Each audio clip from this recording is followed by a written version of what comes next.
Hi, today we're going to be talking about interval notation. So interval notation is it's a way to get at a range of x values or real numbers. For instance, a comma b with parentheses, this looks kind of like a point on a graph. So we use the same kind of notation to indicate a point. But in this context, what we're meaning are all the x values that are between a and b, not including a and not including b. Now this next one with the brackets, that notation is trying to indicate x is less than or equal to b and bigger than or equal to a. So we actually, in this case, we want to include a and b in our set of numbers. So this is really just a set. So you can see over here the 4, 7 with the brackets. That means all the numbers between 4 and 7, including 4 and including 7. But the 3, 5 up here, all the numbers between 3 and 5, but not include 3 and not include 5. Now you'll see in my math lab, they'll graph the line, and they'll use actually parentheses when they don't want you to include it, and a bracket when they do want you to include it. We also have infinity situations. So a comma infinity, this is a situation where we say that x is bigger than a. So it's really just a single inequality here. X is bigger than a is a to infinity, like that. But we're not including a, so remember that's why we leave off the equal sign there.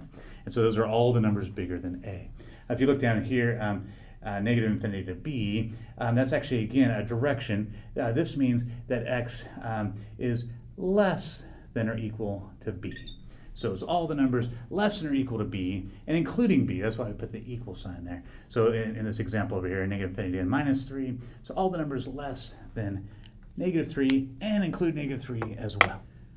Okay, now let's solve a linear inequality. Now this is what we call a compound inequality. There's really two inequalities going on here, and we want them both to be true simultaneously. There's a couple of rules you have to be aware of when you're working with inequalities. One is you can add and subtract positive or negative numbers to both sides of the equation, all three sides of the equation. You won't change the inequalities. The inequalities remain the way they are. That's if you add or subtract positive or negative numbers. Now, if you start multiplying by positive numbers on all sides, it actually stays the same. You don't mess up your inequalities.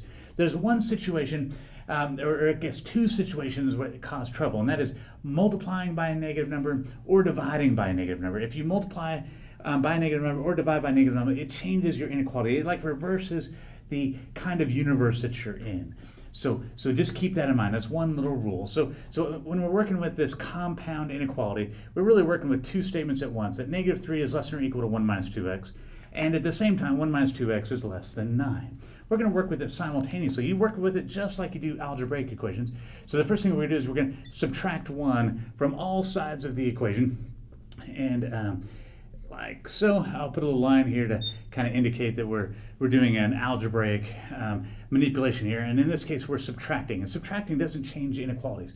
So minus 3 minus 1 is a negative 4. Now that's not a problem, that the answer came out to be negative. And then we have less than or equal. Now the 1 and the minus 1 cancel, and you got a minus 2x in the middle, and then you have less than 9 minus 1 is 8.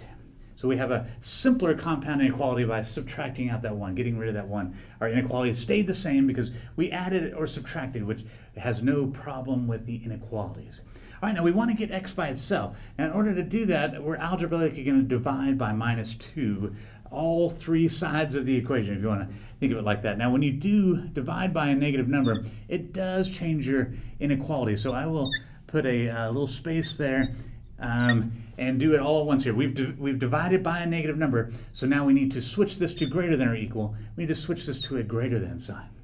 All right, now negative 2 goes to negative 4, positive 2 times greater than or equal to x greater than negative 4. And you'll know that you're on the right track because 2 is bigger than minus 4, so you don't want it to contradict reality. Negative 3 was smaller than 9, and now 2 is greater than minus 4. So we don't typically like this format for our final answer. We like the less than signs. So we want to return actually to where we started. So we're actually going to flip this all around. Now keep it all in the correct order. Negative 4 is less than x. So you actually reverse the inequality, but I'm putting it on a different side here. The negative 4 goes with the small side of the less than sign. There's the x.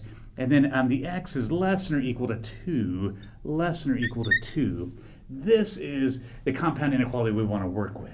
Now, this is not interval notation, so we got to go one more step. The interval notation, well, we put a parenthesis -4, comma 2 with a bracket, and that would be our interval notation for this problem. Thank you.